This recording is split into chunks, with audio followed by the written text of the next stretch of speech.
Municipal ఎన్నికలకు సంబంధించి స్థానిక శాసనసభ్యుడిగా ప్రజలందరినీ కాంగ్రెస్ పార్టీని గెలిపించి జరుగుతున్నటువంటి అభివృద్ధికి ఇంకా ప్రోత్సాహకాన్ని నాకు ఇచ్చి మరింత అభివృద్ధి జరిగేటువంటి విధంగా నన్ను దీవించాలని, నా 20 మంది కార్పొరేటర్ పోటీ చేసే అభ్యర్థులను దీవించాలని నేను హుస్నాబాద్ పట్టణ ప్రజలందరికీ 2 చేతులు జోడించి విజ్ఞప్తి చేస్తా ఉన్నాను. ఎప్పుడు మాట్లాడలేదు, కరీంనగర్ జిల్లాల కలపాలనేటువంటి అంశాన్ని నేను ఎక్కడ ప్రస్తావించలేదు. కానీ శాసనసభలో మా మంత్రి రెవెన్యూ మంత్రి పొంగులేటి శ్రీనివాసరెడ్డి గారు మాట్లాడిన తర్వాత, లేదా గౌరవ ముఖ్యమంత్రి గారు దీనికి సంబంధించి ఒక సాంకేతికమైన కమిటీ వేస్తారని చెప్పిన తర్వాత ఈ ప్రాంత ప్రజల ఆకాంక్ష కరీంనగర్లో కలపాలనేటువంటి మాట నా బాధ్యత. ఆనాడు మా పిసిసి అధ్యక్షుడిగా ఈనాటి ముఖ్యమంత్రి హామీ ఇచ్చినాడు, దాన్ని నెరవేర్చేందుకు ప్రజల ఆకాంక్షకు అనుగుణంగా మేము పనిచేస్తామని చెప్పినాం. సతీష్ బాబు గారు అన్నారు, ఆనాడు జిల్లా అయితా ఉంటుంటే ఈ ప్రాంత ప్రజలు ఎంత ఉద్యమాలు చేసినారో మీకు తెలియదు కాదు. ఆనాడు ప్రేక్షక పాత్ర వహించేయాలంటూ ఆయన శాసనసభ్యుడికి 2-3 నెలలకే అంటాడు. 2017లో జిల్లాలు ఏర్పడ్డాయి, 2014లో ఆయన గెలిచినాడు.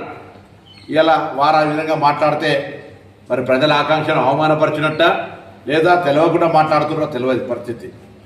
ఇలా నేను అడుగుతా ఉన్నా, మీరు సాక్షాత్ నాకు ఇంకేయాల సరే నేను క్యాబినెట్ మంత్రిని, ముఖ్యమంత్రి గారి దగ్గరకు సంబంధించిన ఇష్యూలో నేను పార్టీ నాయకుడిగా ఉండొచ్చు, కానీ సాక్షాత్తు ఇలా హుస్నాబాద్ ప్రాంత ప్రజలందరికీ తెలుసు, ముఖ్యమంత్రి గారు మీ ఇంట్లో ఒక కుటుంబ పెద్దగా మీ ఇంట్లో వచ్చి ఉండేవాడు. హుస్నాబాద్ ప్రాంతానికి ఒక విద్యా సంస్థ, ఈ పాఠశాల ఎదురున్నటువంటి పాఠశాల యొక్క 75 సంవత్సరాల ఉత్సవాలు జరిగే సందర్భంలో కూడా ఈ ప్రాంత ప్రజలందరూ మా ప్రాంతానికి ఒక విద్యా సంస్థ కావాలని అడిగినారు. ఎప్పుడైనా తీసుకొచ్చిరా? పార్టీ సర్వేల ప్రకారంగా అభ్యర్థుల ఎంపిక జరిగిన తర్వాత 20కి 20 మంది అభ్యర్థులు గెలిపియండి. గతంలో 10 సంవత్సరాల్లో మీరు ఏం చేసినారు? హుస్నాబాద్ నగర అభివృద్ధికి సంబంధించి ఏం చేసినో ఒకసారి చెప్పంటాను. మీరు సృష్టించినటువంటి ఆర్థిక సంక్షోభం కారణం ఇవ్వకపోవడానికి తప్ప ఇంకోటి కాదు. ఇవ్వాలని మాకు మనసు ఉంది, తప్పకుండా ఈ ప్రభుత్వం ఇస్తుంది. హద్దులు కలపాల్సి వస్తే ఈ ప్రాంత ప్రజలంతా కరీంనగర్ కలపాలనుకుంటున్నారు. అప్పుడు నా బాధ్యత, ఆనాడు మేము పిసిసి అధ్యక్షుడిగా ప్రామిస్ చేసినాం, అది నెరవేర్చేది మా బాధ్యత. 2 సంవత్సరాలు నేను ప్రభుత్వంలో చర్చ లేనప్పుడు నేను మాట్లాడలే.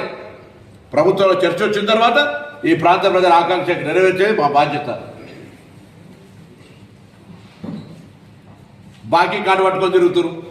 మొన్ననే యూసుఫ్ కూడా ఎలక్షన్లలో తన్నుడు దంచి ఎక్కడ పడ్డారు? మొత్తం బాకీ కార్డు పట్టుకొని తిరిగారు, మొత్తం కేటీఆర్తో సహా. మా బాకీ కార్డు మిమ్మల్ని అడిగితే మనిషికి ఎంత అప్పు ఉన్నదో నెత్తి మీద ఎవరు జిమ్మేదారో బాకీ కార్డు పట్టుకొని తిరుగుతున్నారు. ఇలా మీరు ఎక్కడ రాష్ట్ర వ్యాప్తంగా కొత్త ఉత్సాహంగా ఆశావాహులు పోటీ చేయాలనుకునేటువంటి వాళ్ళు వాళ్ళ ఆకాంక్షకు అనుగుణంగా కొంత ఆశపడి ఉండొచ్చు. రాష్ట్ర వ్యాప్తంగా 121 మున్సిపాలిటీల్లో వేల సంఖ్యలో ఉన్నటువంటి వార్డుల్లో రాష్ట్ర ప్రభుత్వంలో ఉన్నటువంటి మంత్రులకు, శాసనసభ్యులకు, అధికారులకు ఎక్కడ కూడా రిజర్వేషన్ల ప్రక్రియలో సంబంధం లేదు. రిజర్వేషన్ మాకే వస్తుండొచ్చు, పోటీ చేసుకుందామని ఆలోచన ఉండొచ్చు, కానీ రిజర్వేషన్ అనేటువంటి పారదర్శకంగా రాష్ట్ర వ్యాప్తంగా అందరి ముందట అధికారులు ఎటువంటి రాజకీయ ప్రమేయం లేకుండా, పాపం వాళ్ళది కూడా తప్పు కాదు. ఎందుకంటే గతంలో ఉన్న ప్రభుత్వం రిజర్వేషన్లను వాళ్ళ అనుకూలంగా ఎక్కడికక్కడ అవసరానికి అనుగుణంగా మార్చుకొని ఉన్నారు. కాబట్టి ఆ అంశం తెలిసిన వాళ్ళు ఆ విధంగా ఆందోళన చెందుతుండొచ్చు. ఎక్కడ కూడా అటువంటి అంశం లేదు. రాష్ట్ర వ్యాప్తంగా లేదనే మాట కూడా చెప్తాను. రాష్ట్ర మంత్రిగా ఈ ప్రభుత్వంలో శాసనసభ్యుడిగా, మంత్రిగా నన్ను మరింత మన సర్పంచ్ ఎలక్షన్లలో, అంతకుముందు పార్లమెంట్ ఎలక్షన్లలో, ఎమ్మెల్సీ ఎలక్షన్లు ఎట్లయితే బలోపేతం చేసిరో ఇప్పుడు కూడా అంతే పెద్ద ఎత్తున బలోపేతం చేయాలని మరొకసారి అందరూ విజ్ఞప్తి చేస్తారు.